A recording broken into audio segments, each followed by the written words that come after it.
Red Sonja and the Black Sorcerer.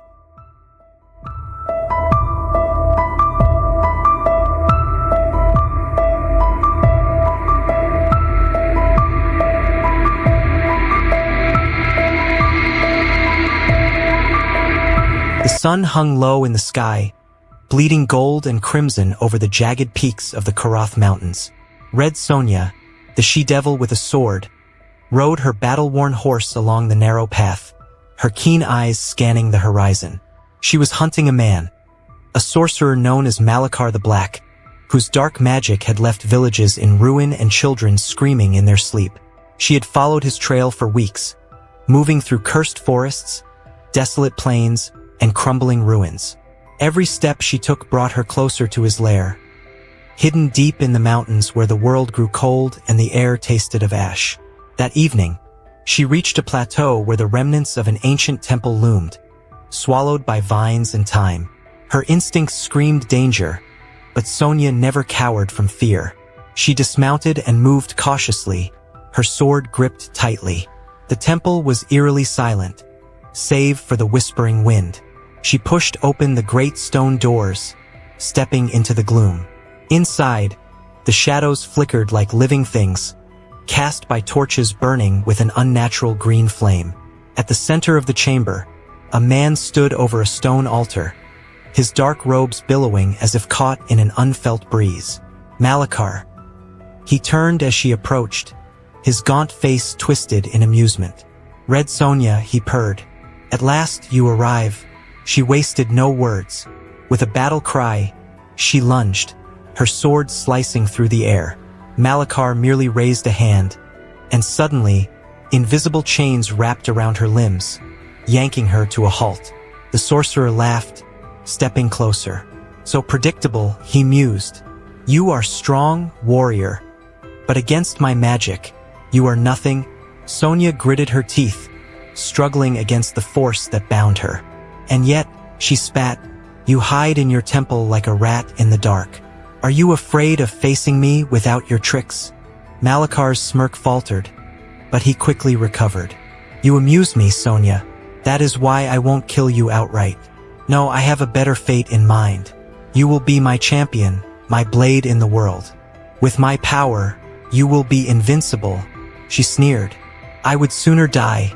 Oh, but you will beg for my gift before this night is through. With a wave of his hand, the floor beneath them shuddered. A black mist coiled from the cracks, swirling like smoke given life. Sonja gasped as the darkness crawled up her legs, burning her skin with cold fire. Visions filled her mind, memories twisted and reshaped. She saw her village, burning anew, her family's screams ringing in her ears. She saw herself kneeling before Malakar, her sword dripping with innocent blood. But Sonja was more than just a warrior. She was fire and steel, forged in pain and sharpened by vengeance. Clenching her jaw, she focused on the one truth she held above all. No man would ever command her.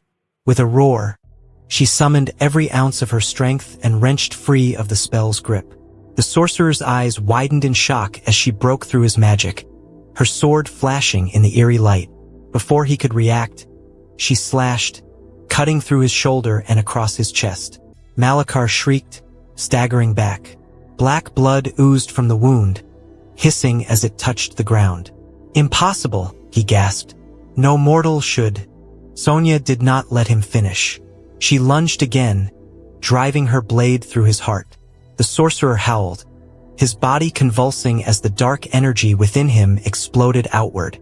The temple trembled, stone cracking and crumbling. Sonja yanked her sword free and leapt back as Malakar's body twisted into shadow, his scream echoing into nothingness. The green flames flickered and died. The magic holding the temple together unraveled. With the ceiling beginning to collapse, Sonja sprinted for the exit, dodging falling debris. She burst outside just as the ancient structure caved in behind her, burying whatever remnants of Malakar's dark power remained. Breathing heavily, she looked to the horizon where dawn's first light painted the sky. Another battle won, another evil vanquished, but her war was far from over. Mounting her horse, Red Sonja rode toward the rising sun, ready for whatever new challenge awaited her on the road ahead. The road was treacherous, winding through valleys where bandits lurked and beasts prowled in the night. Sonja was no stranger to such dangers, but her mind lingered on Malakar's final words. Was his magic truly gone, or had some shadow of it slipped into the world beyond his death? As she reached the village of Black Hollow, she found her answer. The people spoke in hushed tones of a darkness stirring in the north, where the ruins of Malakar's temple lay buried. Livestock vanished without a trace. Strange figures were seen moving through the forests at dusk. Sonja knew her task was not yet complete. That night, she ventured into the woods, following the whispers of villagers who spoke of eerie chanting from deep within. Her hand rested on her sword hilt as she moved through the dense trees.